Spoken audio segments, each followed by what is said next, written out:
Saudara, nama Presiden Prancis Emmanuel Macron menuai banyak sorotan usai videonya berjalan kaki setelah menghadiri makan malam dalam rangkaian acara KTT G20 di Bali.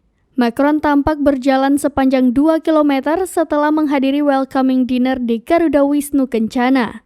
Orang nomor 1 di Prancis itu tampak ramah menyapa para warga Bali yang saat itu mengkerubunginya. Macron tampak mengenakan kemeja putih dan celana hitam. Dia berjalan di samping sejumlah petugas serta motor dan mobil patwal. Warga Bali pun tampak gembira menyambut Presiden Prancis tersebut.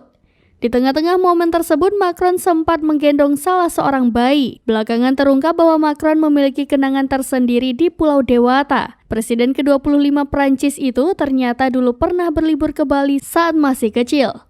Tak heran jika dirinya ramah menyalami banyak warga hingga menggendong salah seorang balita. Sebagai informasi, beberapa pemimpin dunia menghadiri KTT G20 di Bali.